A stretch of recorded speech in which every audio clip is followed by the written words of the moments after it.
Entonces, no sé si primero, antes de pasar con las preguntas, quisiera saber si alguno de ustedes les quedó alguna duda de la sesión pasada, del tema de administración pública que estuvieron revisando con la doctora Heréndira.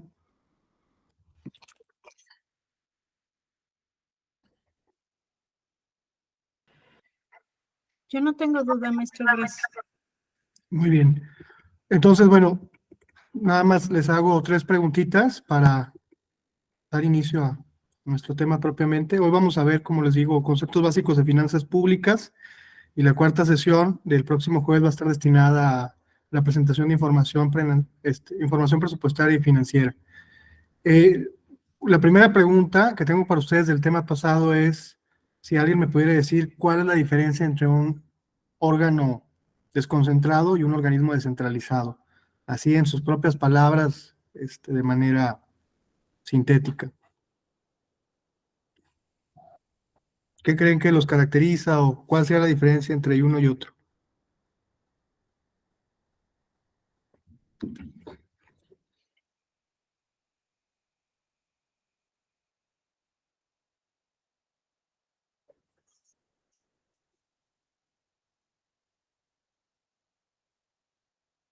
Si no hay voluntarios, a ver, Fernando, usted que está por allí, no sé si nos podría ayudar con esa pregunta. Fernando Rodríguez, en su opinión, ¿cuál sería la diferencia entre un organismo desconcentrado y un descentralizado? Un órgano desconcentrado y un organismo descentralizado.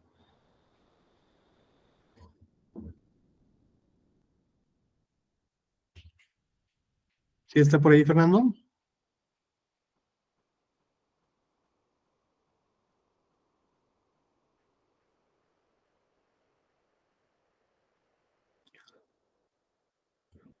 O usted, entonces, Juan Guzmán, a ver si me parece que no está Fernando, a ver si nos puede hacer el favor de establecer la distinción entre un órgano desconcentrado y un organismo descentralizado, en su opinión. Sí, maestro, descentralizado se refiere y centralizado. ¿Esa es la pregunta? Sí, la pregunta es, ¿cuál es la diferencia entre un órgano desconcentrado y un organismo descentralizado? Desconcentrado, descentralizado. Bueno, descentralizado sería que no depende directamente del Ejecutivo. Sí tendría que ser, por ejemplo, el Pemex, que es una empresa que no depende directamente del Ejecutivo. Y un centralizado tendría dependencia directa con el Ejecutivo. Exactamente, sí. Bueno, o más o menos, los descentralizados dependen exactamente indirectamente del Ejecutivo.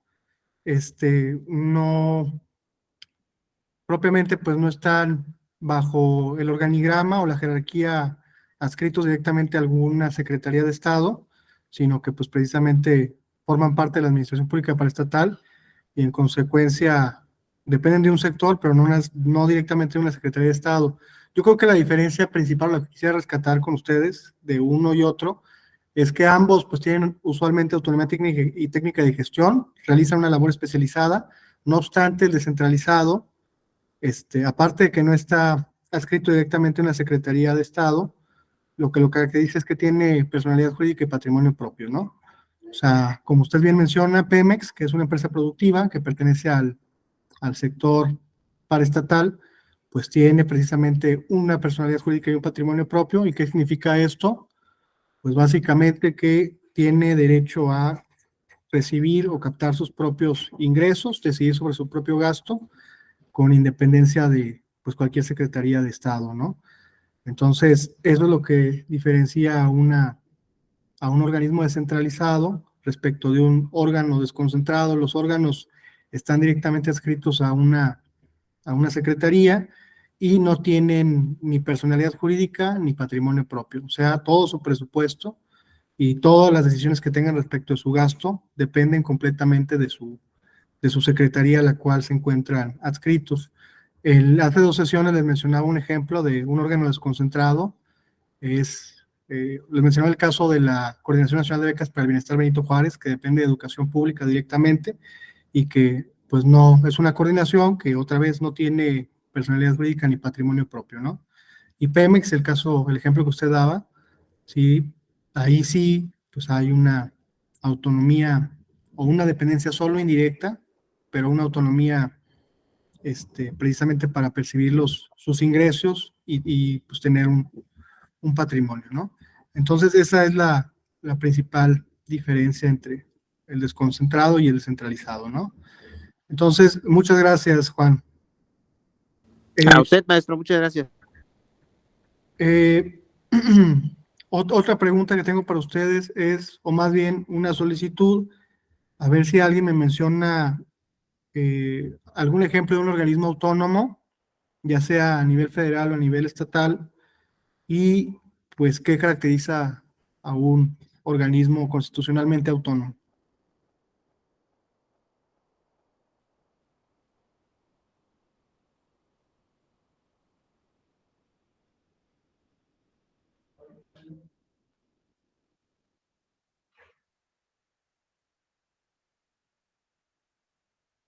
Bueno, nuevamente, si no hay voluntarios, el organismo autónomo o constitucionalmente autónomo es aquel que nuevamente es un órgano con una función especializada que para el desempeño correcto de sus funciones requiere de una independencia técnica y de gestión, y que obtiene su autonomía por mandato constitucional. O sea, para que exista, tiene que estar previsto precisamente solamente en la Constitución, ya sea la Constitución Política de los Estados Unidos Mexicanos, o sea, la federal, o la Constitución de cada uno de los estados. Si no se encuentra en la Constitución, sino una ley reglamentaria, una ley secundaria, entonces no podría ser un organismo autónomo, ¿no? Entonces, ejemplos de organismos autónomos a nivel federal, pues hay muchos y que están constantemente en el ojo público. El Instituto Nacional Electoral es un ejemplo, el Banco de México otro ejemplo, el INEGI es otro ejemplo. Esos son tres el INAI, cuatro que se me vienen a la cabeza a nivel federal, y no sé si ustedes tengan presentes algún organismo constitucionalmente autónomo a nivel estatal.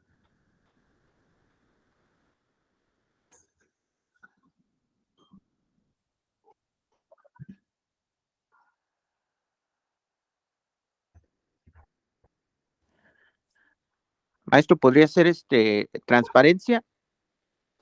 Sí, ¿cómo se llama su organismo local de transparencia? Híjole. ¿Cómo se llamará? IMAIP. Ah, ok. Instituto Michoacano se llama De a ver, transparencia y acceso a la información. perfecto. Instituto Michoacano de Acceso a la Información Pública o de Transparencia y Acceso a la Información Pública, ¿no? Muy bien, perfecto. Súper. Entonces, y como una última pregunta que tengo para ustedes es, los fideicomisos, primero si tienen claro que es un fideicomiso y si los fideicomisos forman parte de la administración pública centralizada o descentralizada. Ya con esta última pregunta terminamos este repaso breve de la administración pública, de la introducción a la administración pública.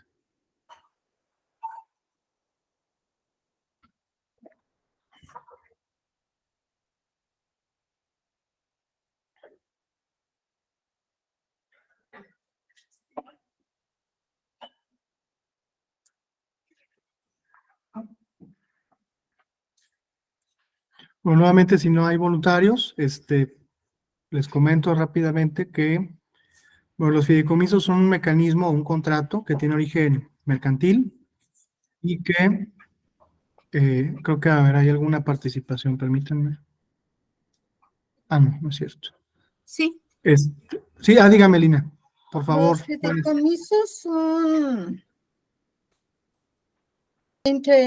actos jurídicos por medio de los cuales una persona entrega a la otra sus activos, o sea, para que administre su activo en un plazo determinado y estos este activo va a tener un resultado posterior para un tercero. Eso se le llaman fideicomisos.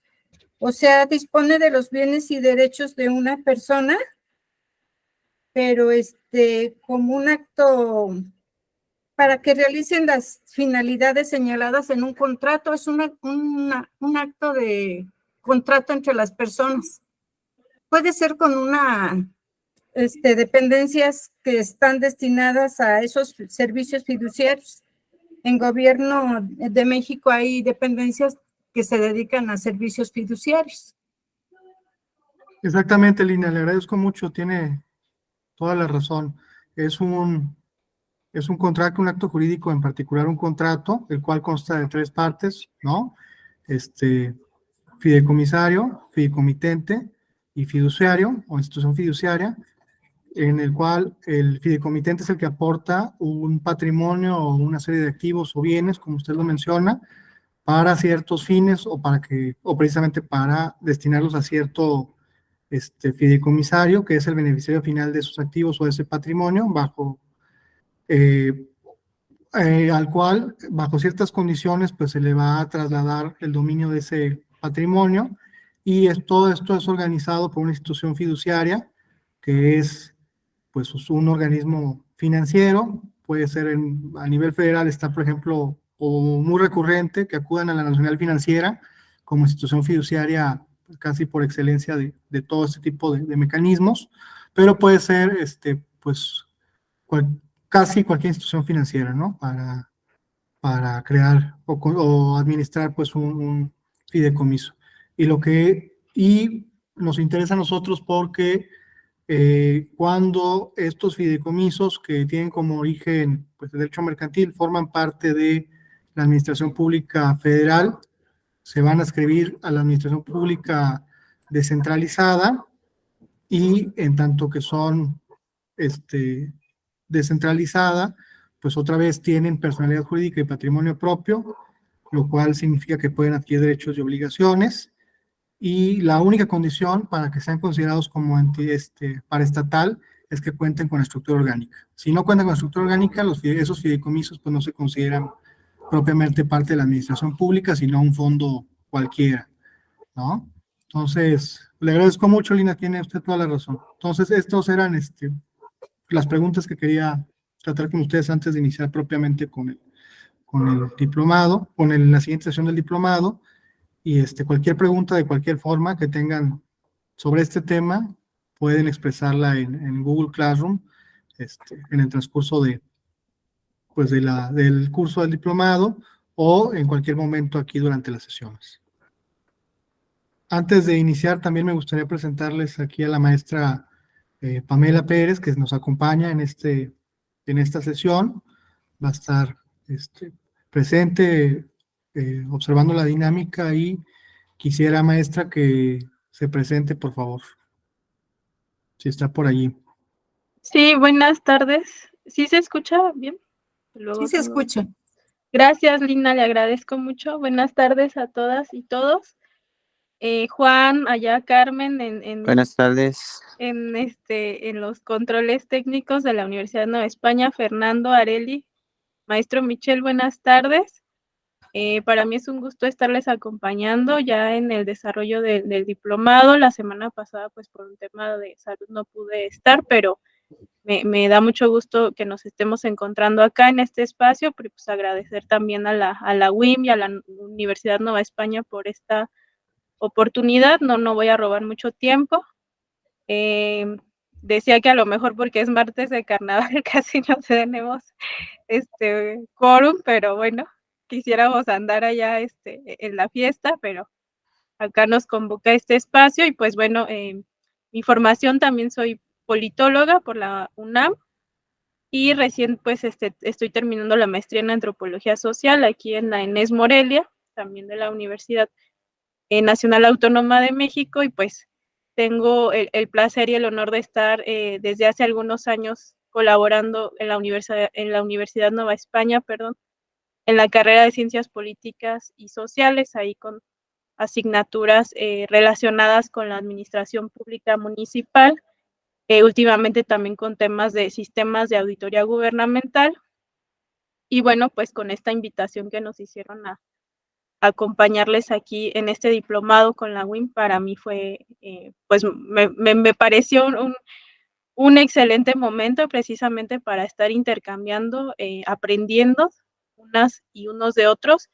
También este tema, pues, interesante e importante que estamos viendo en el desarrollo de nuestro contexto Michoacán, ¿no? Les comparto que precisamente mi trabajo de titulación de la maestría tiene que ver con un consejo comunal. Yo trabajé en San Ángel Surumucapio, y como algunos saben, desde 2021 tienen también un consejo ahí indígena comunal que administra los recursos, y precisamente la base de mi trabajo es verificar, conocer estos espacios de rendición de cuentas comunales con el Estado, ¿no? Ahí tenemos un gran tema que iremos abordando, pero naturalmente pues necesitamos estas bases que estamos desarrollando con el presupuesto basado en resultados, y también después con el siguiente diplomado que vamos a tener de gestión pública, ¿no? Entonces, pues estoy a la orden, aquí estaré pues también tomando la clase y aprendiendo también de ustedes. Muchas gracias por el espacio, y pues que sigamos aquí aprendiendo y conversando. Gracias. Muchas gracias, maestra, por compartir esta breve semblanza y por estar presente en la sesión del día de hoy, que repito, tratará sobre los conceptos básicos de finanzas públicas. Entonces, sin más preámbulo, damos paso propiamente al tema que nos convoca el día de hoy. Voy a presentar la diapositiva y apagaré mi cámara para que no haya problemas con el ancho de banda. Entonces, ¿sí se ve ahí la presentación? Sí, sí se ve. Sí se ve. Muy bien. Bueno, entonces esta es la sesión 3, vamos a ver conceptos básicos de finanzas públicas. Y bueno, pues primero una breve definición de qué son las finanzas públicas.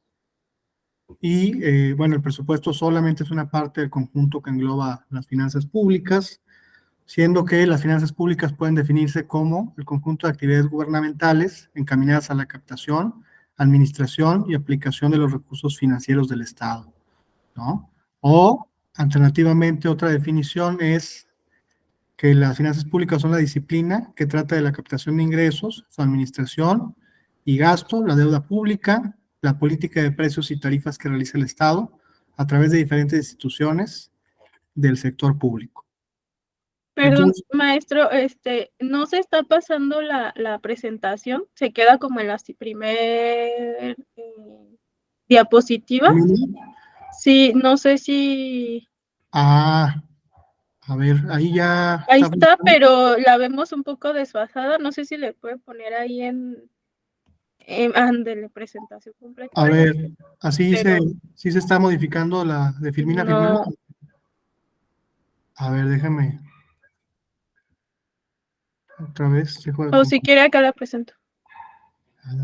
Un momentito, a ver si logro.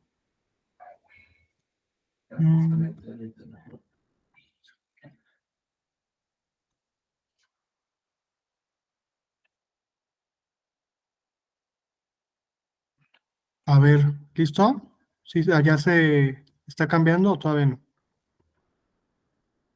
No, ahí vemos su pantalla de aquí de la sesión del Meet. Ah, ok. A ver, último intento. Sí, de acuerdo.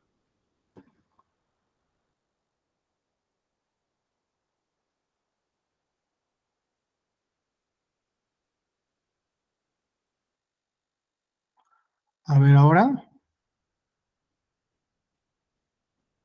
¿Se está Sí, cambiando? sí, ahí está muy bien, ya. ¿Sí se está cambiando? Sí, sí. Ah, bueno, entonces, retomando, les comentaba que esa es la definición de finanzas públicas, el conjunto de actividades encaminadas a la captación, administración y aplicación de recursos financieros del Estado. Y entonces, a partir de estas dos definiciones, podemos ver que las finanzas públicas entonces engloban los siguientes elementos, ¿no?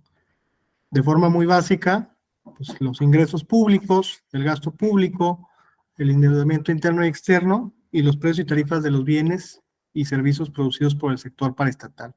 A grandes rasgos, si quisieran saber qué estudia esta disciplina, serían estos 4 grandes rubros, ¿no?, los que tenemos que entender para, pues, saber o volvernos, pues, unos precisamente conocedores de qué son las finanzas públicas.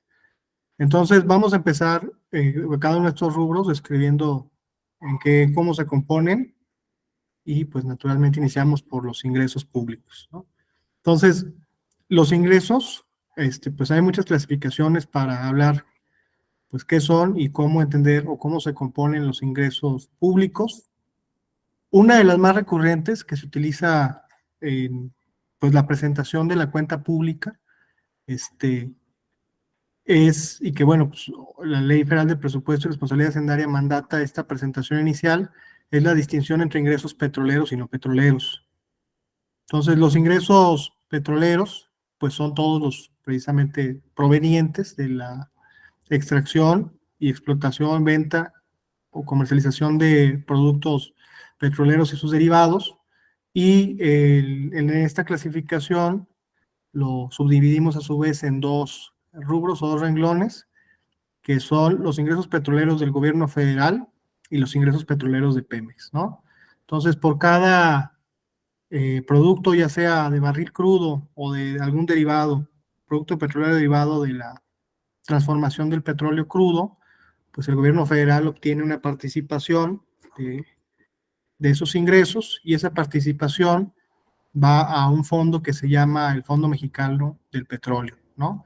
Este fondo, que pueden encontrar su constitución o sus fines en la Ley Federal de Presupuesto y Responsabilidad Hacendaria, está encargado de, cuando cae el precio internacional de crudo abajo de cierto umbral, se activa, digámoslo así, o entra a compensar las pérdidas de ese precio internacional, los ingresos que año con año se van acumulando en este Fondo Mexicano del Petróleo, y que siempre y cuando estén por sobre cierto umbral, pues hay un porcentaje de participación que se destina directamente a este fondo, ¿no? Y bueno, los ingresos precisamente que propiamente obtiene Pemex por la extracción y venta de crudo o de sus derivados, ¿no? También tenemos, aparte de los ingresos petroleros, los ingresos no petroleros, que se dividen en tributarios y no tributarios. Ahora entraremos más a detalle en qué significa cada uno de estos rubros. Nada más mencionarles que tal vez pareciera curiosa esta división de la fuente de ingresos en petroleros y no petroleros, pero se hace necesaria esta distinción toda vez que pues desde los 70s, si no es que un poco más atrás, México pues es productor y exportador a nivel internacional neto de crudo, y llegó un momento en el 82-83 que cerca del 45% de nuestro presupuesto completo estaba financiado por los ingresos petroleros. Entonces, por la importancia de esta fuente de ingresos, es que los legisladores deciden pues establecer esta clasificación entre los ingresos como petroleros y no petroleros, ¿no? Entonces, esta clasificación tiene su asidero pues histórico, dada la naturaleza propia de nuestra actividad como Estado. Entonces, aquí les presento un pronóstico de la Ley de Ingresos de la Federación, que estaba o se encuentra en la cuenta pública 2022, y aquí vemos precisamente cuál era el nivel de recaudación estimada, que se tiene estimada para cada uno de los tipos de ingreso por la Secretaría de Hacienda y Crédito Público, y que quedó plasmado en la Ley de Ingresos de la Federación, ¿no? Entonces, todas estas cifras están en millones de pesos, por lo cual pues hay que aumentarle 6 ceros a cada una de estas. O sea, el total de los ingresos del sector público federal se estimó para 2022 en 6,172,000 pesos, ¿no?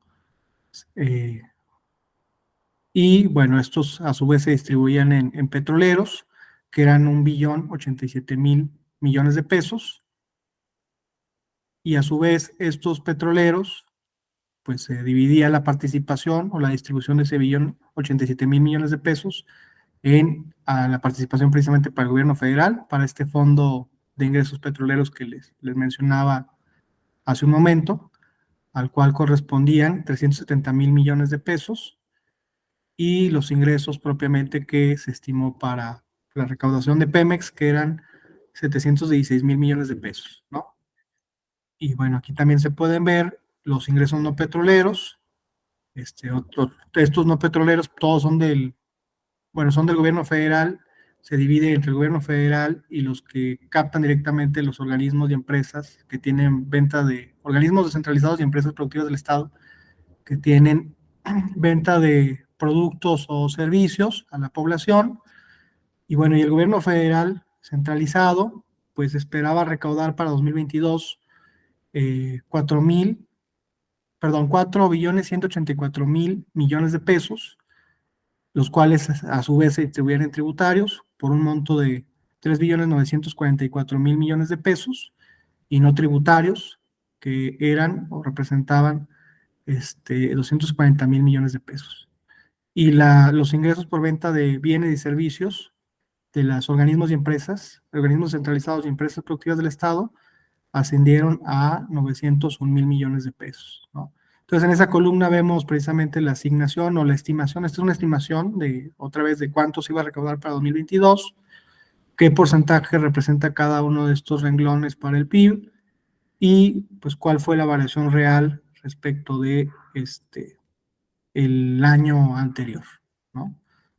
Entonces, aquí vemos otra vez una gráfica de cuál es la participación por tipo de ingreso en la conformación total del presupuesto o de los ingresos que se estimaban para el sector público federal, y vemos que pues el rubro más importante eran los ingresos tributarios con el 64%, los ingresos petroleros del gobierno federal y de Pemex en conjunto conformaban el 18% de todo el presupuesto, y los ingresos no tributarios el 4%, y finalmente los ingresos propios de los organismos centralizados y las empresas productivas estatales o con participación estatal el 14% de los ingresos, ¿no? Entonces claramente se ve que la mayor parte de los ingresos públicos, a diferencia del pasado, no está presente en los ingresos producto de la extracción o la venta de derivados petroleros, sino de los ingresos tributarios, ¿no? Y bueno, aquí hay nuevamente un desagregado de los ingresos por tipo, ingresos petroleros y no petroleros, y cómo es importante que vayamos desde ahora viendo o interpretando cómo se leen todos estos agregados o estas tablas. Esta nuevamente es un estado que se presenta en la cuenta pública de 2022, y bueno, aquí está el título. El concepto de esta tabla o lo que pretende revelar son los ingresos ordinarios del sector público presupuestario. Aquí nos está diciendo, ya estamos, pues sacando, me parece que, no es cierto, aquí están los organismos y empresas, no. Entonces son los ingresos ordinarios de todo el sector público de 2021 a 2022, y aquí es cuánto se recaudó en 2021, ¿no? De cada uno de los rubros que veíamos anteriormente, los petroleros, los no petroleros, por tipo, tributarios, no tributarios, organismos y empresas. ¿Cuánto se estimaba? Esto fue lo que se recaudó efectivamente en 2021. Esto es lo que la Ley de Ingresos de la Federación pronosticaba recaudar para 2022, que son los datos que veíamos en una lámina previa. Y esto fue lo que efectivamente recaudó en 2022, ¿no? Recordar aquí que la cuenta pública pues se emite, que este es un estado proveniente de la cuenta pública 2022, se emite una vez que ya se concluyó y cerró completamente el ejercicio, ¿no? Entonces estos ya son datos definitivos de cuál fue el nivel de recaudación del gobierno federal, ¿no? Por tipo de ingreso. Nuevamente aquí tenemos la unidad de medida, entre paréntesis, en todos los estados o en toda la información pues financiera y presupuestal de los del sector o del gobierno federal van a encontrar la misma estructura, nuevamente el título, la unidad de medida entre paréntesis y pues las variables o las categorías que está describiendo la tabla de interés, ¿no? Entonces, se recaudaron 6.602.000 millones de pesos en total, de los cuales 1.481.000 fueron petroleros y 5.121.000 millones fueron no petroleros, ¿no? A su vez, esos 5.121.000 millones se distribuyeron en tributarios, que fueron 4.150.000 millones, no tributarios, tributarios 3.808.000 millones y no tributarios 341.000 millones de pesos, ¿no? Entonces, en conjunto, pues esos fueron los ingresos del gobierno federal y los ingresos nuevamente de los organismos y empresas productivas del Estado, pues ascendieron a 970.000 millones de pesos. Y en conjunto, todo esto nos da los 5 billones de pesos que recaudó efectivamente el gobierno federal por ingresos, por concepto de ingresos no petroleros, ¿no? Y bueno, aquí tenemos una diferencia respecto de lo pronosticado por la ley de ingresos frente a lo recaudado. Aquí está el valor de la diferencia en términos relativos y en términos reales, ¿no? Ya términos reales, pues ya deflactado de la inflación. Entonces, hasta el momento, no sé si tengan ustedes alguna pregunta, si se vaya entendiendo todo más o menos bien, si vaya quedando claro cómo ir interpretando cada una de estas categorías. ¿Todo en orden? Sí, todo bien, maestro, gracias. Muy bien. Bueno, entonces continuamos. Se va entendiendo, muchas gracias. Muy bien, me da gusto. Gracias. Continuamos entonces. Y bueno, esos ingresos, hay otra clasificación más, que aquí hemos denominado como una clasificación legal de los ingresos ordinarios, que es la que pues también se desprendía de la anterior, que divide los ingresos entre tributarios y no tributarios, ¿no? Tributarios, pues básicamente son impuestos, ¿no? De manera muy sencilla, y los no tributarios, pues no son impuestos, ¿no?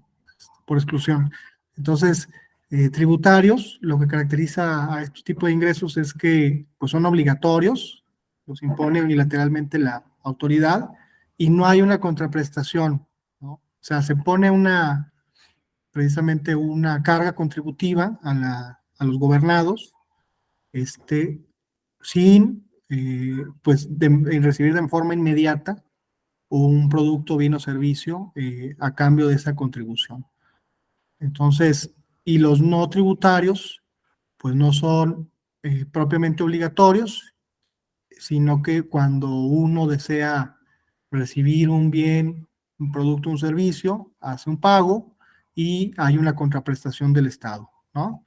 Entonces, los tributarios, todos estamos muy familiarizados con ellos, los impuestos, ¿no? Y los más comunes de estos ingresos tributarios, pues son el ISR, ¿no? El impuesto sobre la renta, el IVA, el impuesto al valor agregado, el IEPS, el impuesto especial sobre productos y servicios, los impuestos a la importación y a la exportación, y bueno, tenemos otra serie de impuestos que a nivel global, pues recaudan mucho o son mucho menos representativos para, pues, identificar la fuente o para la aportación global que tienen a los ingresos públicos, ¿no?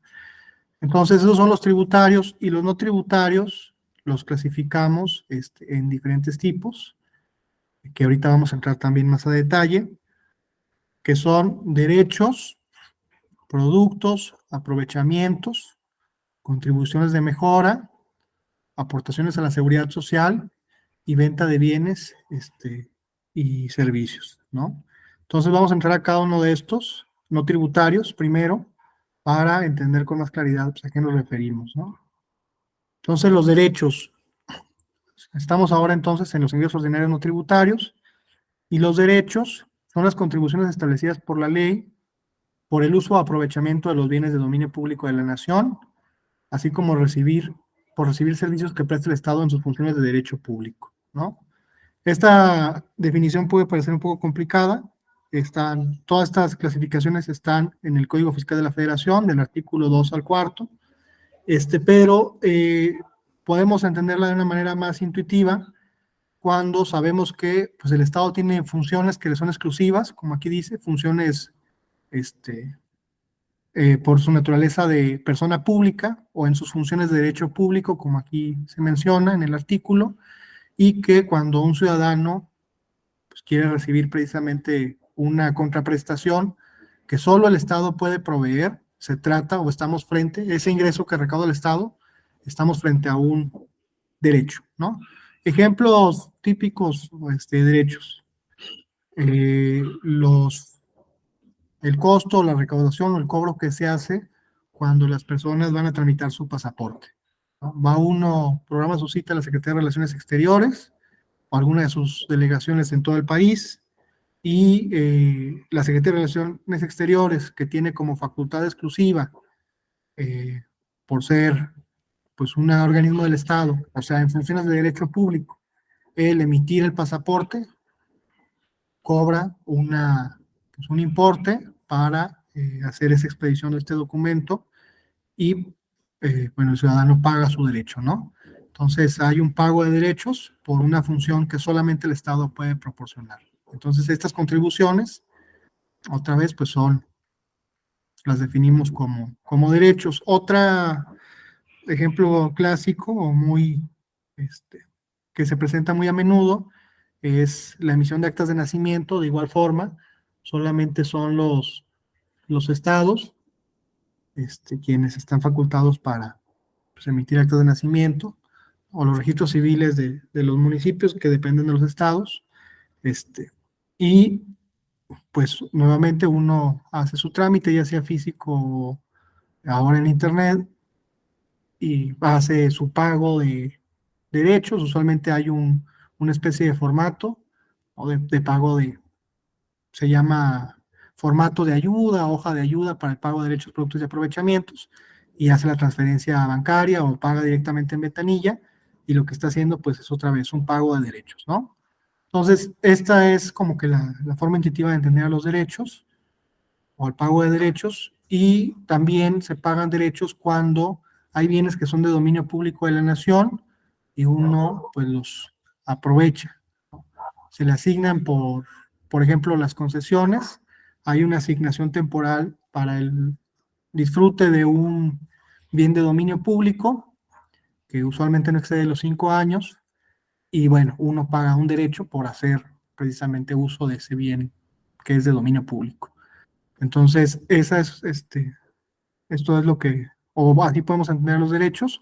Los productos, en cambio, son contraprestaciones por los servicios que presta el Estado en sus funciones de derecho privado, así como por el uso, aprovechamiento y la generación de bienes de dominio privado, ¿no? Entonces, cuando esto puede ser también fácilmente entendido, en el caso, por ejemplo, de escuelas, universidades autónomas, como es su caso, una universidad, que es un órgano descentralizado y que, pues, tiene una función que no es exclusiva del Estado, o sea, proveer educación. Si bien la educación debe estar garantizada por el Estado, no es una facultad que corresponde de forma exclusiva al Estado. También las escuelas privadas, pues, pueden ofrecer educación. Y entonces el Estado está proveyendo de un servicio en una función de derecho privado. En consecuencia, la clasificación jurídica de ese ingreso que reciba de esa prestación, pues es un producto. Ya no va a ser un derecho porque ahora está pues actuando como un privado frente a otro privado, está en condiciones de igualdad. Entonces pues, recauda un producto. Entonces también cuando enajena bienes que son de dominio privado, supongamos que tiene, no sé, arrenda algún bien, algún particular para que lo utilice con fines de lucro. Entonces el producto, el ingreso de ese arrendamiento va a ser un producto. Entonces es otra clasificación de otro tipo de ingreso.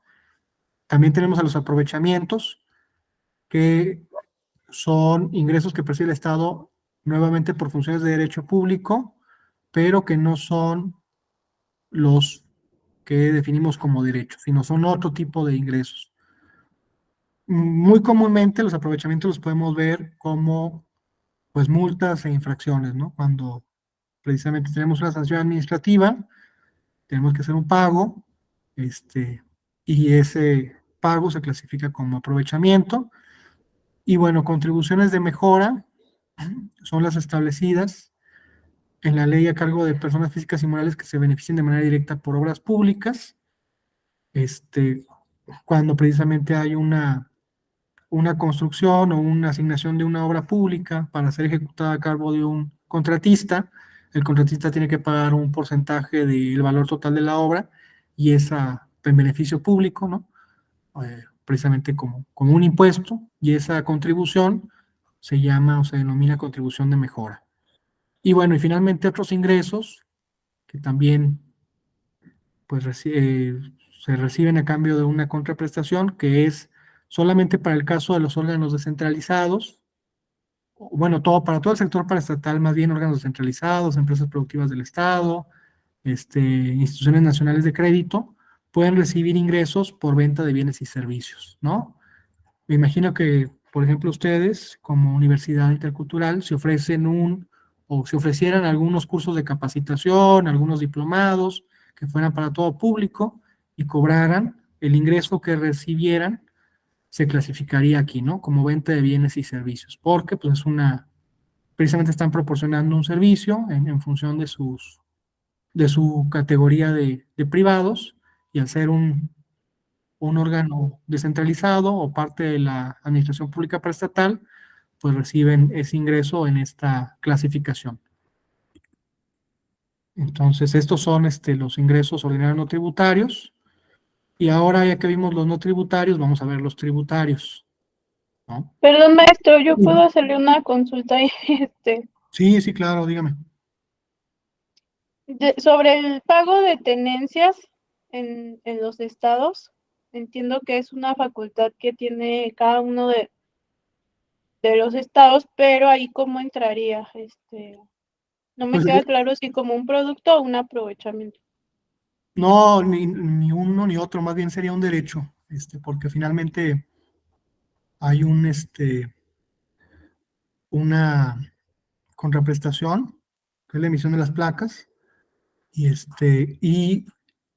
el único encargado de pues, precisamente otorgar esa licencia, esa placa, es el Estado, ¿no? O sea, no hay ningún ente privado que pueda, pues, darle a usted las placas, ¿no? Plaquearla. Entonces, al estar ejerciendo una atribución por su naturaleza de explotar una función de derecho público, se clasificaría precisamente como un derecho, ¿no? No como un producto ni como un aprovechamiento. ¿Sí? Entonces, no sé si con esto queda más claro. Productos, siempre que el servicio se pueda proveer por privados, ahí sí se clasifican como productos, ¿no? Aprovechamientos es como una categoría residual en el Código Fiscal de la Federación, o sea, todo lo que no sea derecho y que el Estado obtenga esos ingresos a partir de explotación de funciones de derecho como ente público o como persona pública, se clasifican como aprovechamientos, ¿no? Sí queda claro o no. Sí, de acuerdo, muchas gracias. O sea, en cada uno de los de la cuenta pública o los registros de finanzas de los gobiernos del estado, el concepto de tenencia entra como derecho, entonces así tendría que estar registrado. Sí, es correcto. De acuerdo, muchas gracias. Maestro, Vale. Sí, dígame.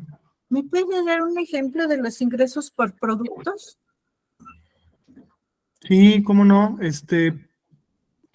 Le mencionaba, vamos a suponer que la Secretaría de Relaciones Exteriores esté dando un cursos de capacitación, ¿no? En Derecho Consular. Entonces, finalmente esos cursos de capacitación, pues lo podría dar cualquier privado que tenga los conocimientos para dar un curso de capacitación de derecho consular, pues puede ofrecer su curso al público en general, ¿no? Entonces, la Secretaría de Relaciones Exteriores, como persona, no está ofreciendo una prestación, una contraprestación en función de su categoría de persona pública, sino está fungiendo como cualquier particular. Entonces, hace su venta de cursos y los ingresos que reciba, pues se van a clasificar precisamente como productos, porque es un servicio que está proveyendo como si fuera cualquier otro particular. No está haciendo uso de sus facultades exclusivas, ¿no? Cuando emite un pasaporte, ahí sí, porque esta secretaría es la única facultada, o sea, así está explotando, haciendo uso de una facultad como persona pública o en función de su naturaleza de persona pública, y en consecuencia, pues sería ya un derecho, ¿no? Pero vamos a suponer que ofreciera cursos otra vez de capacitación consular o de derecho consular, los cuales pues no está haciendo uso de ninguna facultad exclusiva, sino está pues fungiendo realmente como cualquier particular que ofrece sus servicios, entonces ahí obtendría un producto, ¿no? ¿Y por cuándo? Gracias, maestro. Sí, queda claro. Sí, gracias. Sí, y solamente en el caso de que sean organismos descentralizados o empresas productivas del Estado, esos ingresos que reciben por la prestación de servicios en funciones de derecho privado se van a clasificar no como productos, sino como venta de bienes y servicios, ¿no? O sea, ustedes, por eso les ponía el ejemplo de ustedes de la UIM, porque son un órgano descentralizado, un organismo descentralizado. Entonces, cuando ustedes venden libros, cuando venden cursos de capacitación, cuando imparten diplomados, todos esos ingresos van al rubro de venta de bienes y servicios, por su naturaleza jurídica que ustedes tienen, ¿no? O Pemex, cuando vende pues crudo, barriles de crudo, pues también entra dentro de venta de servicios, ¿no? O la Comisión Federal de Electricidad, cuando tiene su venta de energía eléctrica, pues entra como ingresos de ventas de bienes y servicios, o el Fondo de Cultura Económica, que también es un descentralizado, vende sus libros y pues entra también en el rubro de venta de bienes y servicios. No sé si con esto queda un poco más claro. Sí, maestro, gracias. Ok, bueno, de cualquier forma vamos a ir viendo en el transcurso de las sesiones o de esta y la siguiente sesión, pues más ejemplos para que quede un poco aún más claro. Entonces, en los impuestos, si ya vimos los ingresos no tributarios, vamos a ver los impuestos ahora. Y los impuestos son las contribuciones establecidas en ley, pues que se deben pagar por las personas físicas y morales que se encuentran en la situación jurídica o de hecho prevista por la misma. Esta es una definición que encontramos en el Código Fiscal, en el artículo 2, fracción 1, ¿no? Y bueno, y para los impuestos pues hay muchísimas clasificaciones, ¿no? Aquí solamente les presento una, que es, podemos entregar los impuestos por la base gravable, que hay algunos que graban directamente el ingreso. El ejemplo clásico es el impuesto sobre la renta, ¿no? Grava los ingresos anuales menos las deducciones autorizadas, hay una utilidad, y el producto de esa utilidad es la base gravable que sirve como base precisamente para aplicar la tasa del impuesto sobre la renta, ¿no? Entonces, hay algunos que graban el ingreso, hay otros que graban el consumo, ¿no?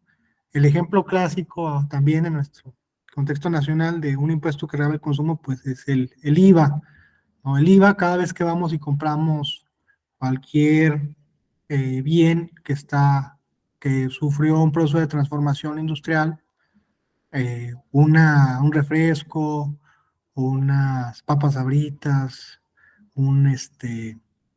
cualquier bien, un mueble de madera, una cabecera para una cama, lo que fuera, vamos a pagar un impuesto al valor agregado, ¿no? Entonces, estos impuestos, precisamente en cada compra que hacemos, van ya dentro de ellos, pues este impuesto al valor agregado, ¿no? Entonces, esta es una de las clasificaciones más pues, recurridas.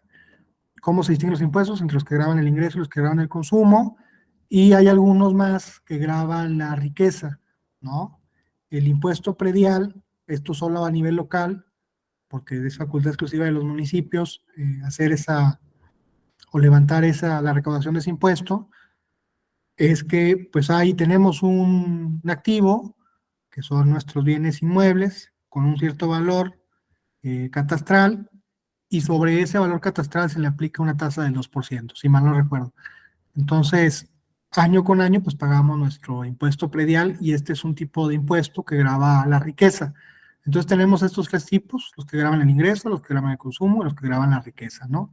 En México solamente yo conozco como algunos de los impuestos que graban la riqueza el impuesto predial, pero en otros países pues hay censos o información pues tributaria más desarrollada que permite, conforme el valor total de los activos de las personas, pues asignarles un impuesto año con año, ¿no? Que no solamente trate o grave los ingresos de ese año de esas personas, sino la riqueza total acumulada, o sea, el monto total de sus activos menos sus pasivos. Entonces, estos son como las clasificaciones más importantes. Aquí pongo de igual manera que los impuestos que graban el ingreso pueden ser progresivos, porque sí se estructuran de tal suerte que entre más ingresos tienen las personas, mayor carga contributiva tengan, o sea, mayor sea la tasa que paguen.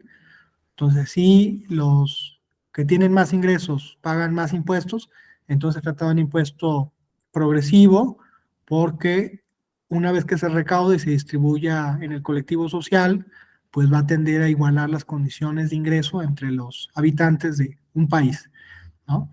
Entonces, y por el contrario, el IVA o los impuestos que gravan el consumo usualmente son impuestos regresivos. ¿Por qué son regresivos? Porque sin importar cuántos ingresos tenga, le hay una tasa homogénea que se aplica a todo el mundo, ¿no? Entonces, no importa que yo, si gano un salario mínimo, el año pasado estaba creo que en 6,500 pesos mensuales, pues vamos a suponer que destino el 50% de todo mi gasto a productos de la canasta básica, o a productos de pues, consumo alimentario. Entonces, todos esos productos tienen ya un impuesto al valor agregado que me va a pegar mucho más a mí que a una unidad familiar que tuviera, por ejemplo, tuviera ingresos mensuales por 130,000 pesos, y cuya proporción de ingreso en productos alimentarios pues es el 5%, gasta 5,000 pesos de los 130,000 que tienen. Entonces, obviamente, pues el impacto entre las diferentes familias o las diferentes personas con diferentes ingresos, pues va a ser mucho mayor para las personas que menos ingresos tienen, ¿no? Entonces, por eso se dice que los impuestos que graban el consumo son impuestos usualmente regresivos, bueno, siempre son regresivos, ¿no? En tanto que los ingresos que graban, en tanto que los impuestos que graban los ingresos y no el consumo, pueden ser, si se estructuran de forma adecuada, progresivos. Entonces, esta es la clasificación de los impuestos.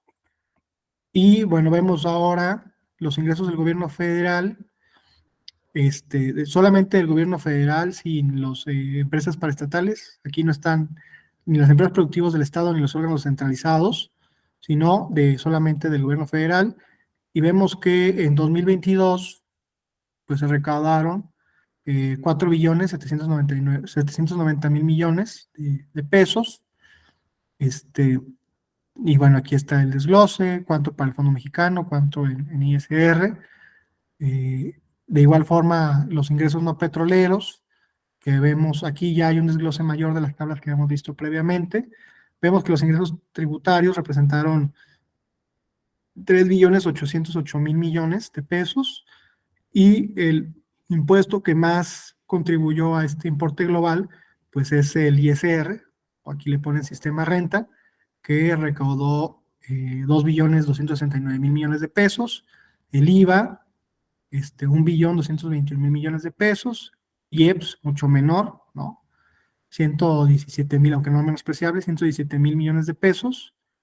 Y bueno, aquí hay otros impuestos, ¿no? A la importación, a la exportación, automóviles nuevos.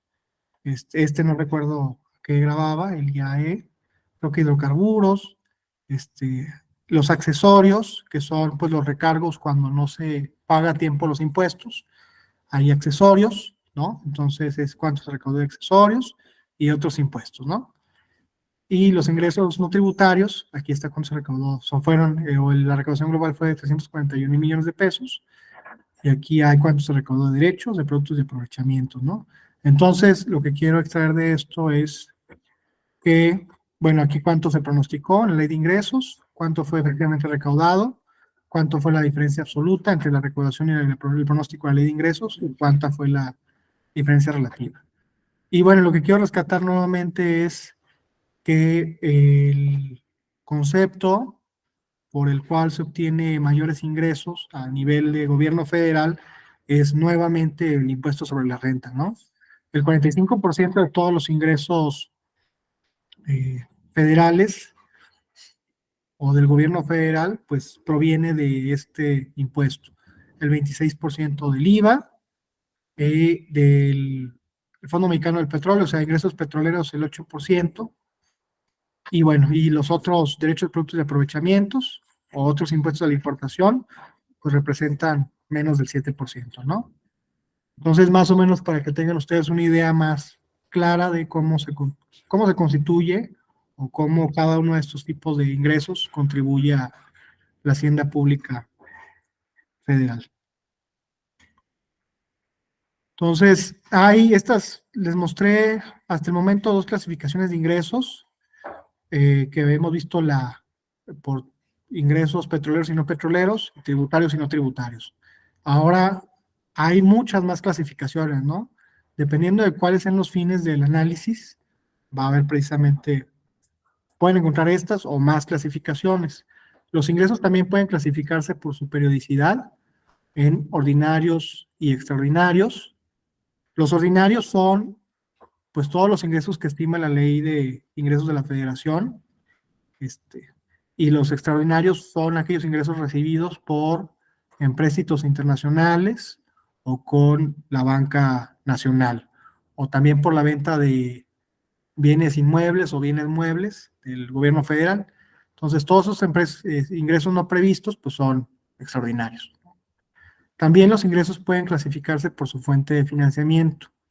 ¿Quién está pagando o de dónde precisamente provienen los ingresos que se utilizan para el funcionamiento de los órganos del Estado?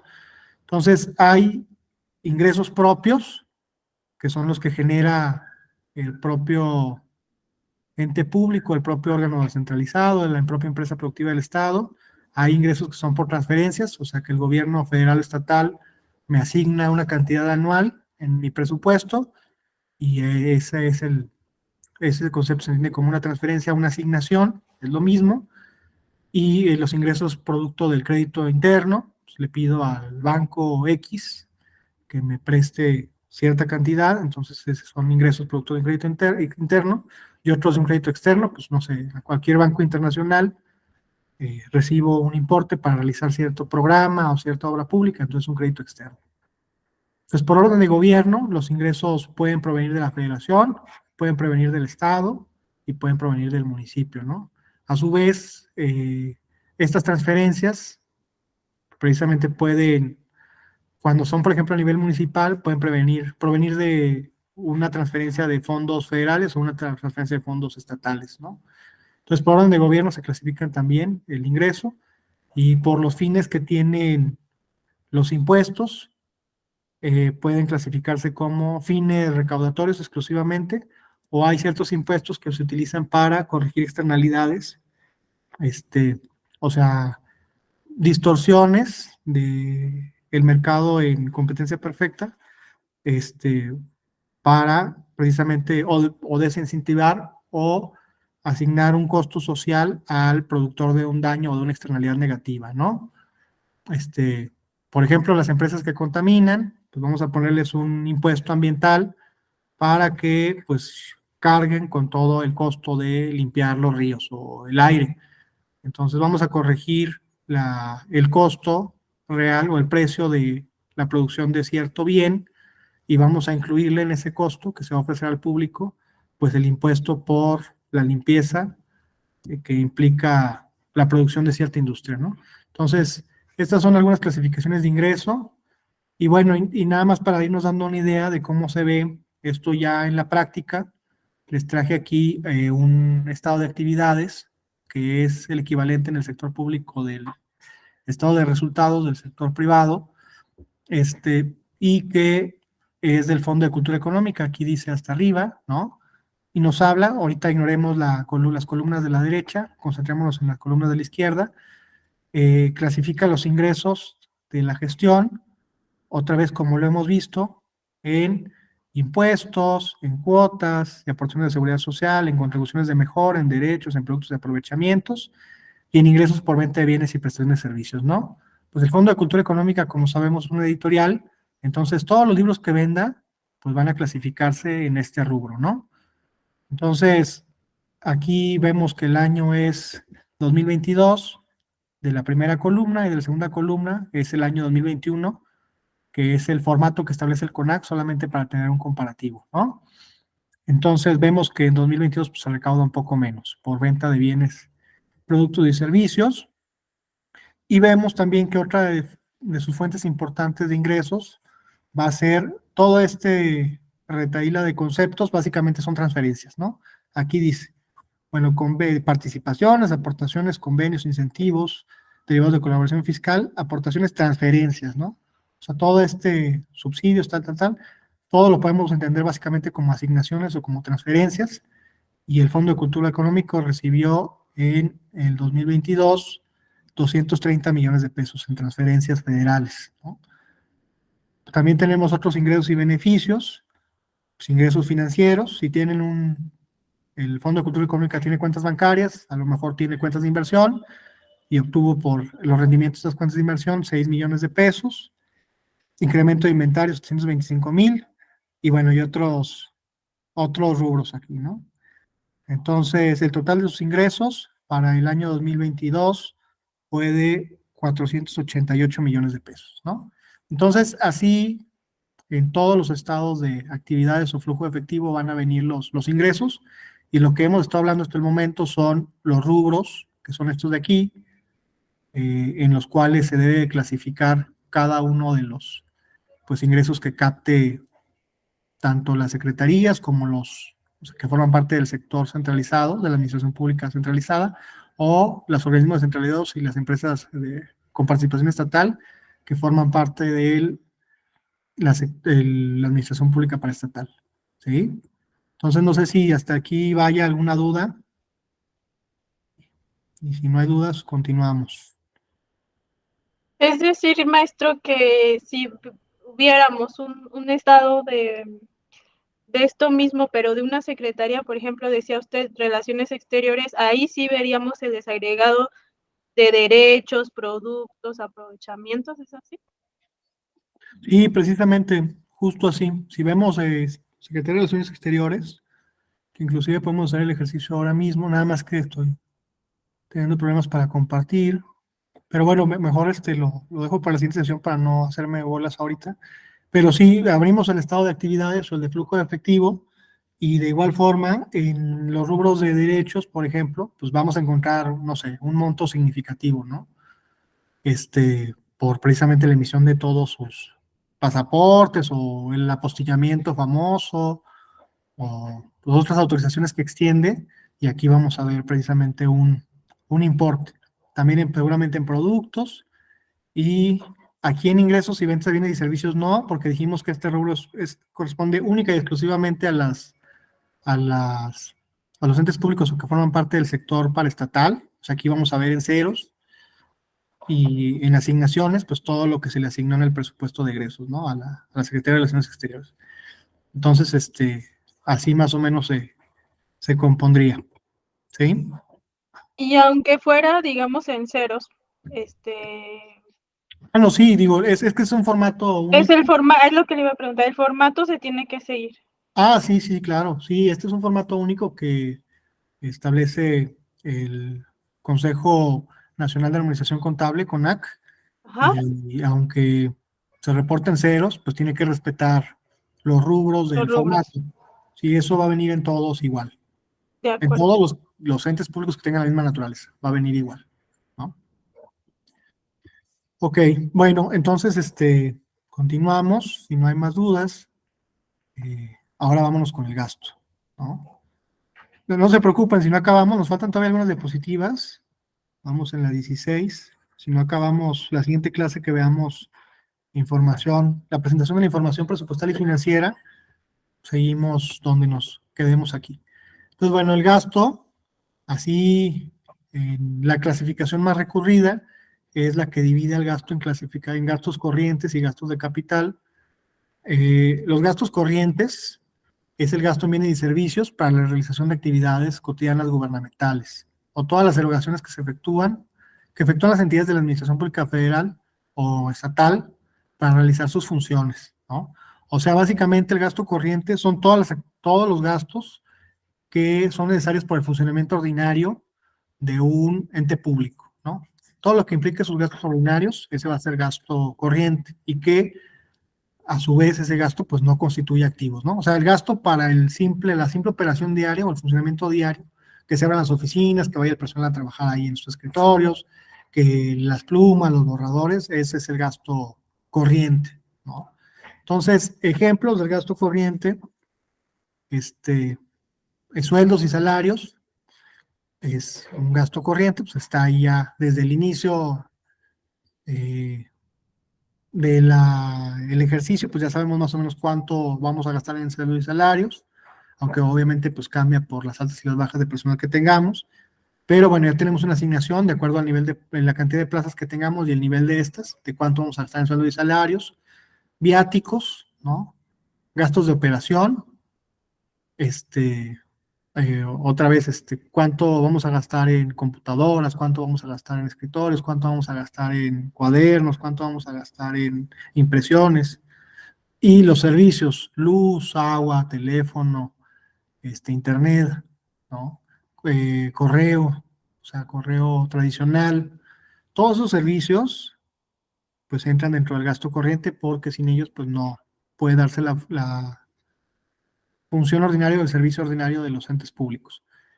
Entonces, estos son los corrientes y en contraposición a estos tenemos los gastos de capital, que son el gasto destinado en el desarrollo de infraestructura y el incremento de producción de bienes y servicios, o la asignación destinada a incrementar el stock de bienes de capital.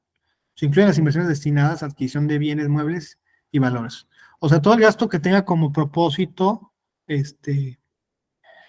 inmediato constituir un activo es un gasto de capital, ¿no? El activo puede ser activo físico, como maquinaria, grúas, tractores, camiones, o puede ser un activo financiero o intangible, ¿no? Como una acción o un bono, ¿no? O una inversión en mi cuenta bancaria, ¿no? De la cual espero obtener rendimientos.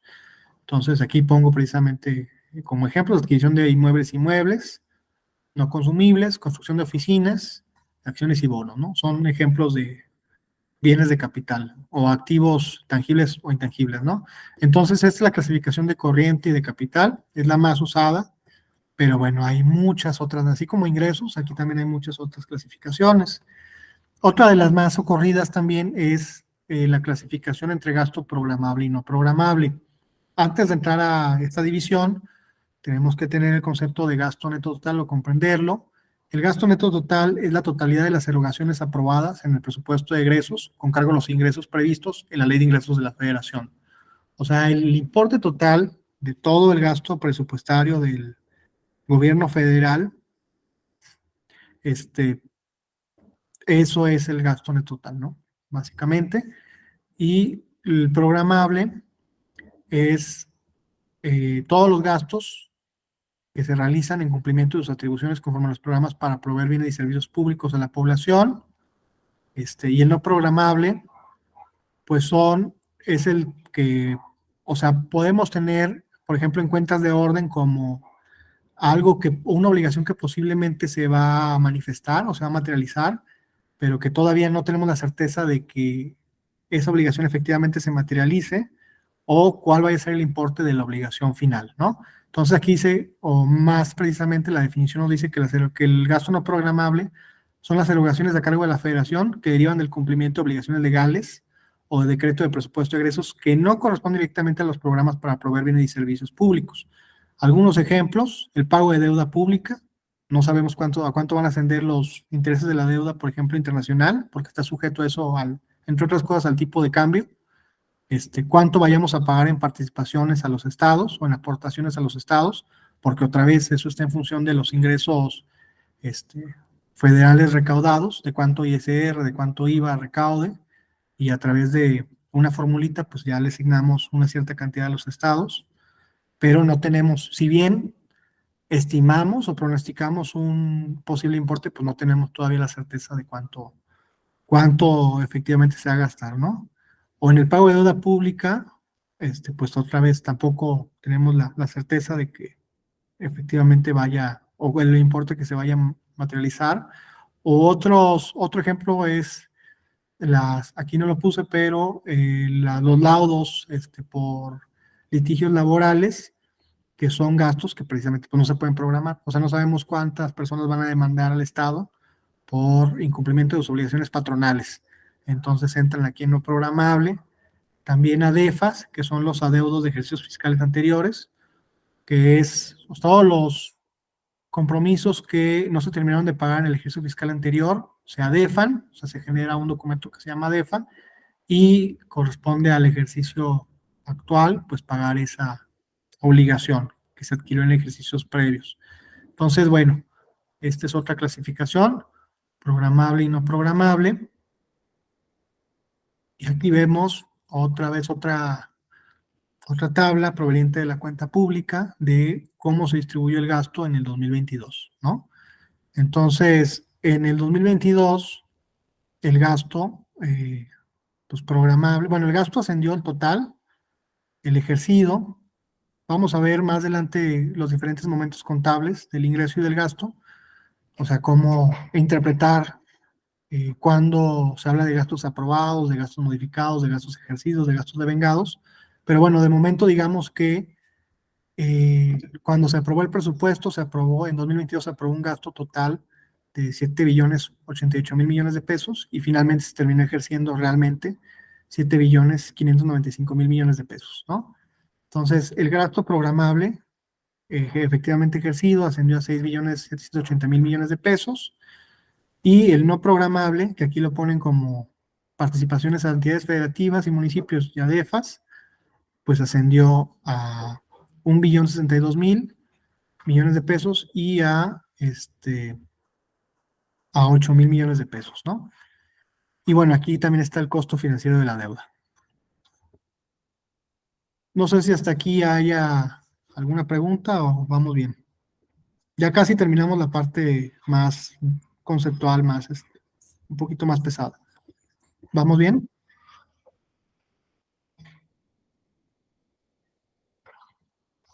Maestra, Sí. en el gasto corriente pudiéramos decir que sí es el gasto en bienes y servicios para la realización de actividades. Lo podemos traducir, ¿qué es lo que se va presupuestando anualmente en los capítulos? El 1, sueldos y salarios y así, Más o menos. más o menos. Sí, porque efectivamente es lo que se presupuesta año con año, pero también, por ejemplo, el gasto en capital también se presupuesta, ¿no? Sí. O sea, ambos tipos de gasto están presentes en el presupuesto de egresos, nada más que efectivamente sí hay ciertos capítulos que están reservados para gasto corriente y ciertos capítulos que están reservados para gasto de capital.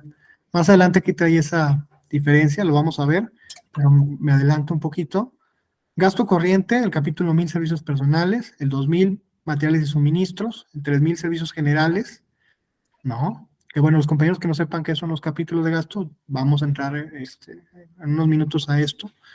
4.000 transferencias, depende del concepto específico, algunos van a ser gasto corriente y algunos gasto de capital. 5.000, 6.000 y 7.000 son gastos de capital. Y bueno, y 8.000 y 9.000, también dependiendo de cuál es el destino final del gasto, se va a clasificar como gasto corriente o gasto de capital. No sé si con esto atiendo un poquito a su pregunta, Lina. Maestro, entonces todo esto se presupuesta en el anteproyecto de presupuesto de cada dependencia en forma anual. Exactamente, sí. Gracias, maestro.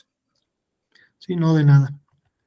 Entonces, entrando ya a la programación y la presupuestación precisamente, bueno, el gasto público se programa mediante la ley de ingresos y el presupuesto de egresos, ¿no? Sabemos que por principio de contabilidad básico, ¿no? A todo cargo corresponde un abono. Entonces, obviamente, para ejercer el gasto, pues tenemos que identificar las fuentes de financiamiento, si son ingresos, pues, productos de la recaudación o no tributarios, como ya vimos, o producto de deuda, y todo ese importe, pues va a ser el presupuesto aprobado. O sea, lo único que quiero decirles es que tiene que haber un balance entre el total de ingresos y el total de gastos, ¿no? Básicamente.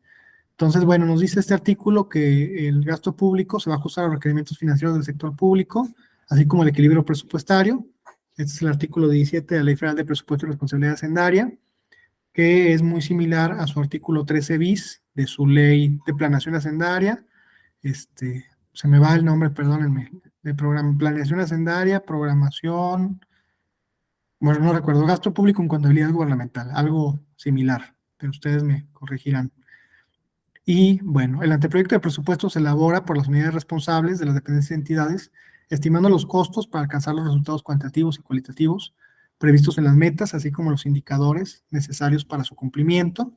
Y aquí vienen los fundamentos.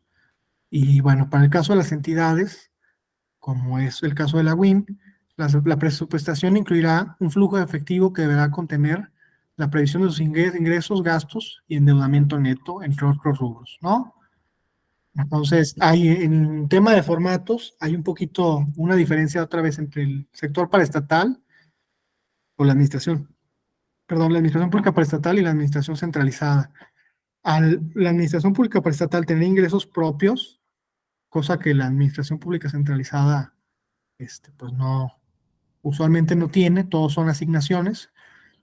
La forma de aprobar su presupuesto es a través del estado de flujo de efectivo, donde ellos estiman cuánto van a recaudar por venta de bienes y servicios, ¿no? Entonces, bueno, nada más esto para decirles que se aprueba de un poquito de forma distinta cuando son entes de la administración pública centralizada y cuando son entes de la administración pública preestatal, pero no se preocupen, lo vamos a ver en unos momentos. Y si no, en esta clase, en la siguiente. Entonces, bueno, el presupuesto de egresos tiene que contener forzosamente las siguientes clasificaciones. Administrativa, pues el presupuesto de egresos sabemos que es, como ya vimos, todo el gasto público, el cual se va a organizar para su mejor comprensión en diferentes clasificadores, dependiendo de qué característica queramos resaltar.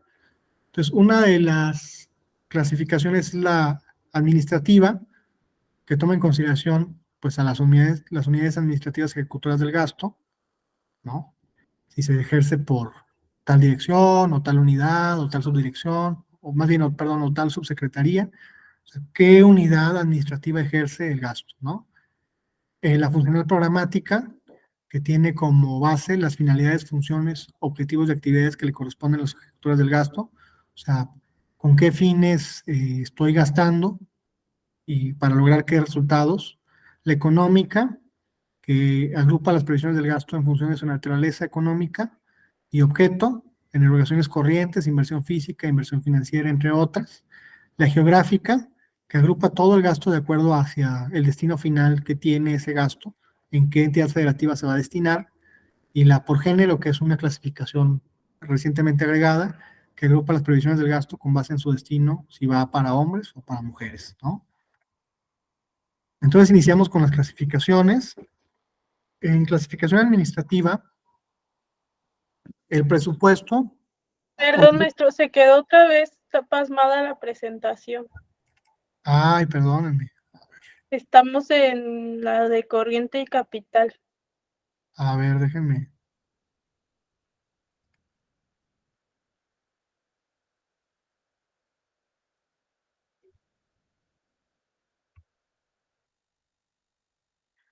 A ver, ¿ya cambió o no?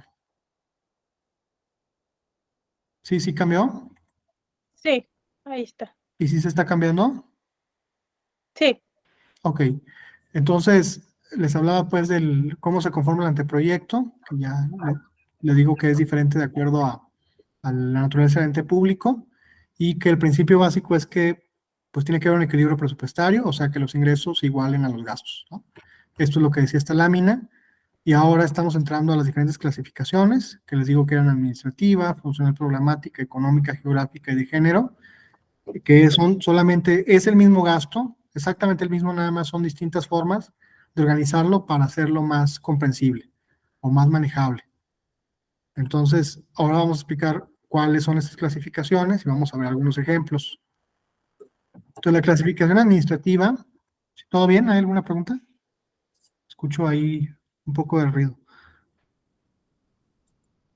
¿No? Bueno, entonces la clasificación administrativa puede ser entendida como aquella que responde a la pregunta ¿quién gasta? ¿No? O sea, ¿cuál es la unidad responsable a cargo del gasto? Entonces, la unidad responsable es la unidad mínima a la que se dota de una asignación presupuestaria, nos dice una fuente de Hacienda, que usualmente a nivel federal corresponde a esa unidad mínima a una dirección general o una unidad, ¿no? Entonces, para verlo de forma mucho más didáctica, vamos a entrar directamente al presupuesto de egresos de la Federación para ver precisamente cómo se organiza este clasificador. Voy a dejar de compartir un momento.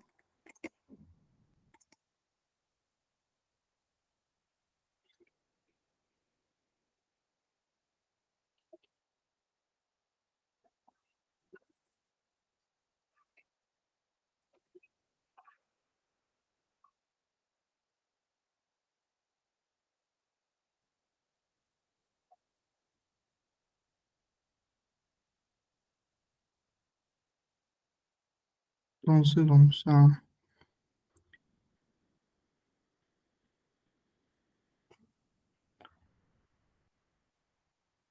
¿Están viendo ya mi pantalla del presupuesto? ¿Sí se ven o no se ven? Sí, de cualquier forma compartir la liga en el chat por si igual quien guste ir siguiendo como también para ubicar la información lo puede hacer. Gracias, maestra. Sí, entonces aquí tenemos el presupuesto de egresos de la Federación de 2022, ¿no? Entonces vamos, nos interesa la clasificación administrativa del gasto y así para que lo vayan, en caso de que no lo conozcan todavía, pues el presupuesto se organiza por tomos, hay ramos autónomos, que son de los órganos constitucionalmente autónomos, ramos administrativos, que son toda la administración pública centralizada, ramos generales, que son otros rubros, como pensiones y jubilaciones que pues no tienen ninguna cartera a cargo. Hay otro tomo que son las entidades de control, o sea, las entidades paraestatales de control directo, otras entidades paraestatales de control indirecto y otro para las empresas productivas del Estado, y bueno, hay otros 2 tomos adicionales. Entonces vamos a ver el ejemplo de un ramo de la Administración Pública Centralizada. Este no es. Por ejemplo, educación pública, ¿no? Entonces aquí ven las diferentes clasificaciones. Aquí se llama esta estrategia programática, ese es un producto, otra clasificación es funcional programática, otra las matrices de objetivos e indicadores, otra la clasificación económica, la clasificación por programa presupuestario, y aquí está la que nos interesa, la clasificación administrativa, ¿no? Entonces nos vamos a abrir nuestro estado de cuánto se le presupuestó a educación pública para 2022 en clasificación administrativa, y aquí está, ¿no? ¿Sí ven el estado o no lo ven? Sí, sí, se ve. Ok, entonces está el presupuesto de egresos. Aquí tenemos el ramo 11, Secretaría de Educación Pública, y como mencionábamos, o como les mencionaba, aquí está organizada pues todas las unidades responsables que ejercen el gasto, ¿no? O sea, la clasificación administrativa es quién ejerce el gasto. Entonces, del lado izquierdo, pues está organizada cada renglón por la unidad ejecutora del gasto o la unidad responsable, como se le denomina en términos hacendarios. Entonces, aquí está, pues, que la Secretaría ejerce el total de erogaciones. Está, me parece que en pesos, sí. Educación pública para el 2022 fueron 364,000 millones de pesos, y aquí está por cada unidad, ¿no? La Secretaría directamente ejerció 86 millones, y así nos podemos ir, ¿no? Cuánto ejerció cierta unidad, cuánto ejerció cierta dirección general. Usualmente, como les mencionaba, se organiza por unidades o direcciones generales. Usualmente son las unidades administrativas mínimas en las cuales se asigna el gasto, y hasta el final de su presupuesto podrán encontrar a los órganos administrativos desconcentrados. En este caso, a nivel federal, pues la educación pública tiene estos órganos: la Universidad Pedagógica Nacional, el Instituto Politécnico, la Universidad Abierta de Distancia de México, todo el Sistema de Tecnológicos Nacionales de México, la Coordinación Nacional para Becas Bienestar Benito Juárez. Estos son puros desconcentrados. Aquí está la erogación total de los desconcentrados, pues fue de 122 mil millones de pesos, y las entidades apoyadas, o sea, las entidades paraestatales, vemos que está la UNAM, que tuvo un presupuesto de 44 mil millones de pesos, la UAM, 88 mil millones de pesos, y así todos los descentralizados, ¿no? La CONADE, el Colegio de México, la CONAFE, ¿no? Diferentes entes públicos que constituyen parte de este ramo. Entonces, así se ve un presupuesto en clasificación administrativa, y adicionalmente le agregan también, una vez que, bueno, vamos a ver todos los clasificadores, pero se presenta usualmente la información combinando uno o más de sus clasificadores. En este caso, aparte de la clasificación administrativa, incluyen aquí la división entre gasto corriente y gasto de capital o gasto de inversión, ¿no? Y otros rubros, otros subapartados de los mismos tipos de gasto. Entonces, bueno, ahora no nos metemos mucho a esto, nada más nos interesaba ver cómo se organizaba un presupuesto en general, ¿no? Entonces, esta es la clasificación administrativa. Y ahora vamos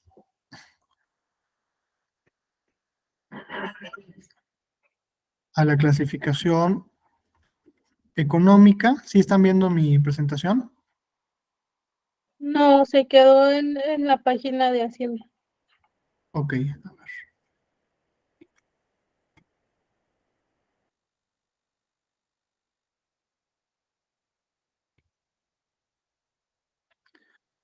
Ahora, ¿ya la ven? Sí, ya va, gracias.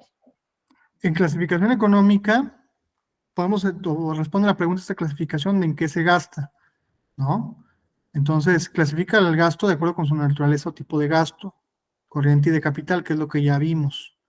Además de esta clasificación grande, vemos que la clasificación económica también desglosa las erogaciones conforme al objeto de gasto y la fuente de financiamiento, ¿no? La fuente de financiamiento refiere a de dónde se obtienen los recursos, si son recursos propios, si son recursos transferidos o fiscales, si son provenientes de crédito. Y el objeto de gasto, pues es un clasificador que desarrolla otra vez el Consejo Nacional de Administración Contable, que desagrega precisamente el gasto corriente de capital en capítulos, conceptos, en 4 niveles, ¿no? El primer nivel son los capítulos de gasto, el segundo nivel los conceptos, el tercer nivel la partida genérica, y el cuarto nivel la partida específica. Si hay algún contador por ahí, seguramente habrá escuchado, en caso de que no lo supiera ya, muy a menudo hay que desagregar el gasto al cuarto nivel o al quinto nivel, ¿no? Hablan precisamente que hay que desagregarlo a nivel de partida específica o subpartida, ¿no? Ya hay partidas todavía más particulares. Entonces, el CONAC y la legislación federal y estatal mandata que cuando menos se desagregue al cuarto nivel, a nivel de partida específica, pero pues cada ente público es libre de, si quiere agregar mayor desagregación de su gasto, puede hacerlo, ¿no? Entonces, como mencionábamos hace algunos momentos, el gasto pues está agrupado por capítulos. Hay 9 capítulos, y aquí vemos cuál es el fin de cada uno de estos capítulos, ¿no? El capítulo 1000 son servicios personales, todo el gasto que tiene que ver con sueldos y salarios, gasto en honorarios, gasto en prestaciones y gastos de seguridad social, obligaciones laborales, y bueno, y otros gastos, ¿no?, relacionados con las remuneraciones. El capítulo 2000 refiere a materiales y suministros, que es todo el gasto que se asigna para la adquisición de insumos y suministros requeridos para la prestación de bienes y servicios para el desempeño ordinario de las actividades, ¿no? Aquí entra, pues, las hojas de papel, las grapadoras, todos los materiales de oficina, la gasolina, el diésel, todos los insumos necesarios para realizar las labores ordinarias de un ente público. En servicios generales, vemos que son las asignaciones destinadas para, para cubrir los costos de todo tipo de servicios, ¿no?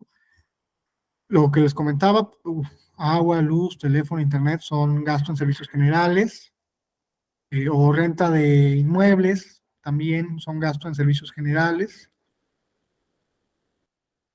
Vemos aquí en capítulo 4000, que este capítulo trata de las transferencias, asignaciones, subsidios y otras ayudas, cuando hay precisamente por ejemplo, una secretaría como Bienestar o Desarrollo Social, que se encarga de dar programas de becas o programas de apoyo alimentario. Su gasto se clasificaría, al ser un subsidio o una transferencia o un apoyo económico, se clasificaría en este capítulo, en el 4000. Y el gasto 5000, capítulo 5000, son bienes muebles, inmuebles e intangibles. Son todo el gasto destinado a la adquisición de, como dice su nombre, bienes muebles e inmuebles, o activos intangibles. El 6000 trata de inversión pública. El 7000, inversión pública, entiéndase obra pública, ¿no? O sea, gasto dedicado a la constitución de activos físicos. 7000, inversión financiera y otras provisiones, que es el gasto para adquisición básicamente de acciones, bonos y otros títulos y valores. El capítulo 8000 son las participaciones y aportaciones, que son transferencias legalmente establecidas de acuerdo con una fórmula para las entidades federativas y municipios. Estas fórmulas se encuentran en la Ley de Coordinación Fiscal, para aquellos que no la conocen. Y bueno, ahí están los criterios de asignación de estas participaciones y aportaciones, ¿no? Y bueno, en 9000, deuda pública, que son el gasto para, pues, pagar precisamente los intereses de la deuda y la deuda o la contratación de la deuda. Entonces, esta es la clasificación económica. Si la queremos ver de forma más pedagógica o didáctica, nuevamente entramos a nuestro presupuesto de egresos. ¿Sí se está proyectando?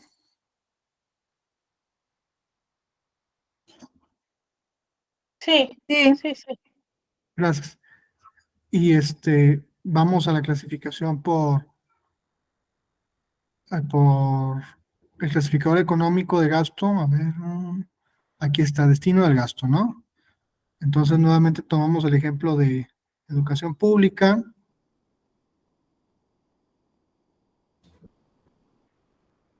Y bueno, aquí está el gasto corriente, viene otra vez por capítulos generales, ¿no? Y viene el gasto de inversión. Y bueno, aquí una subclasificación, si es gasto directo, son subsidios, ¿no? Pero más o menos, o así es como se vería en un ramo centralizado, esta clasificación.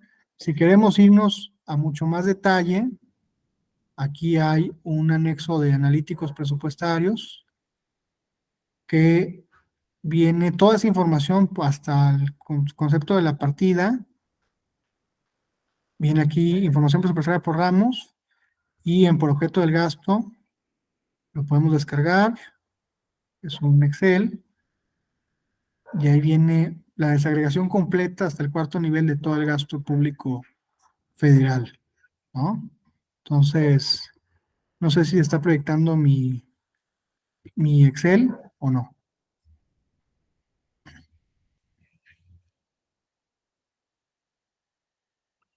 No, no está el Excel, solo es su pantalla.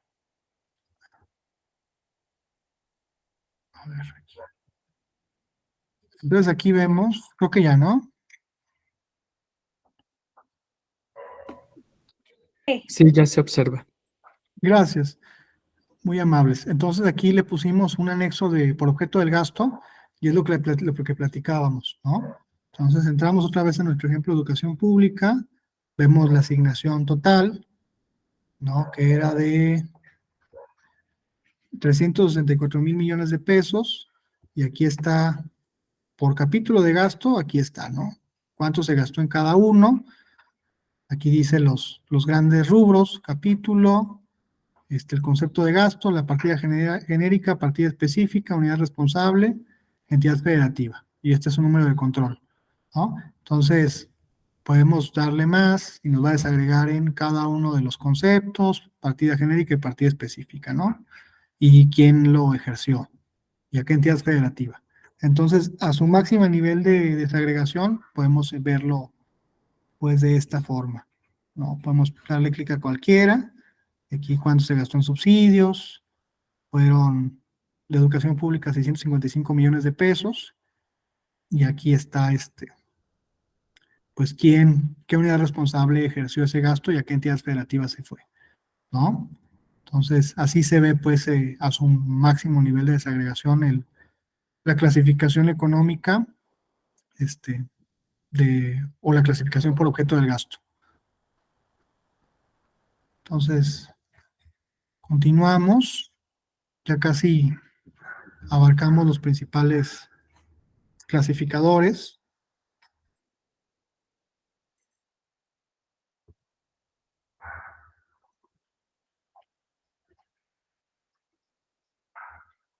Entonces vemos como otra clasificación está la funcional programática, que comprende la pregunta de ¿para qué se gasta? ¿No? ¿Con qué objeto estoy realizando este gasto? Y permite conocer las finalidades sustantivas del gasto público y a qué objetos sociales contribuyen, ¿no? Hay se desagrega como en diferentes niveles, así como el objeto del gasto había capítulos, conceptos, partida genérica y partida específica. Aquí tenemos como subniveles, primero una finalidad, que en este clasificador nada más hay 4 finalidades. La finalidad del gasto en gobierno, en desarrollo social, en desarrollo económico o en otras. Hay funciones, hay 28 funciones en total de todas las cosas que puede hacer el gobierno para proveer bienes o servicios. Por ejemplo, ejemplos de funciones sería la legislación, sería proveer justicia, sería dar protección ambiental, sería dar servicios de vivienda, gasto en asuntos económicos, en asuntos comerciales, entre otras clasificaciones. Estas 28 funciones a su vez se clasifican en 111 subfunciones y el nivel más detallado de clasificación son las actividades funcionales, donde hay un total de 423 actividades institucionales, ¿no? Entonces, ¿cómo se vería esto nuevamente en el presupuesto ya propiamente? Vamos a proyectar nuevamente el PEF.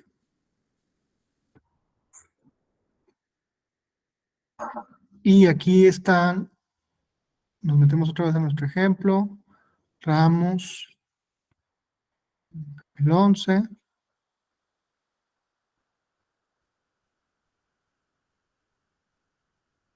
Buscamos el clasificador funcional programático que aquí está.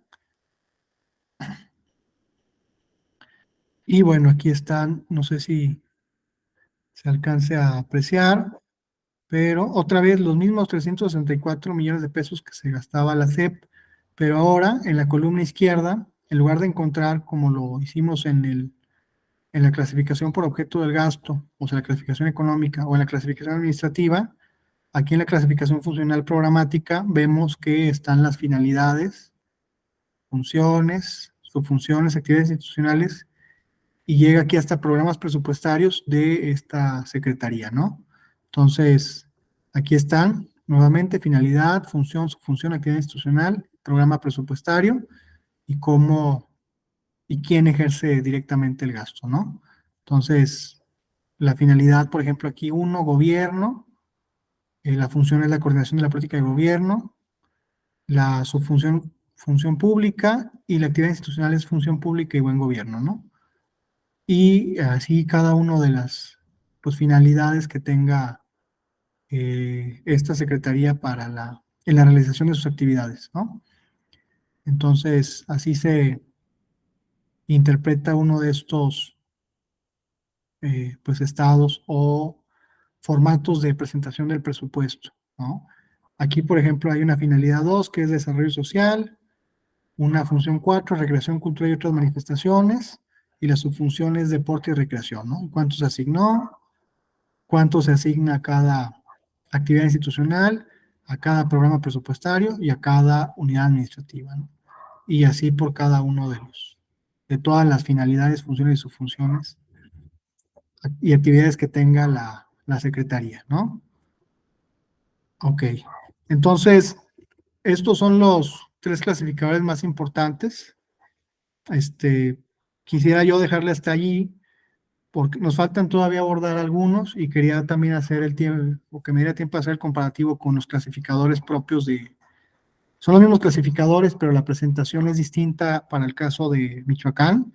Entonces quería hacer este comparativo, pero ya no me va a dar tiempo, entonces prefiero retomar con este tema en la siguiente sesión. Y quisiera abrir en estos últimos 10 minutos que tenemos el foro para cualquier pregunta, duda, conocer si se está entendiendo los contenidos y sobre todo si les están siendo útiles, ¿sí? Entonces, no sé si alguien tenga algún comentario.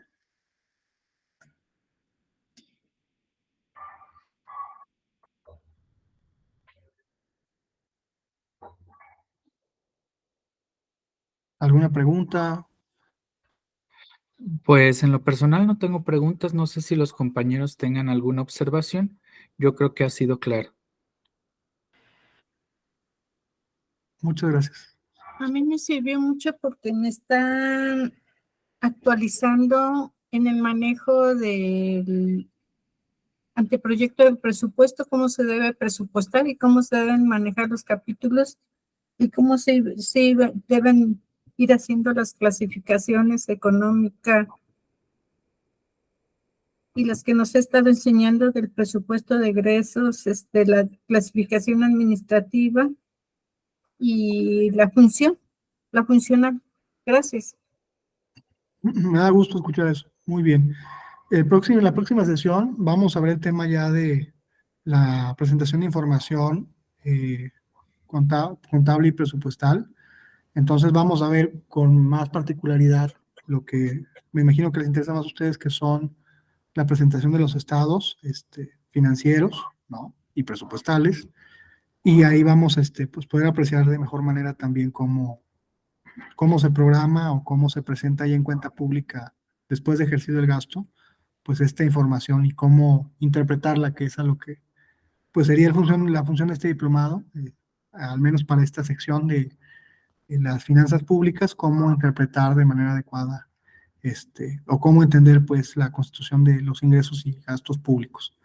Entonces, esa es el objeto de la sesión del jueves.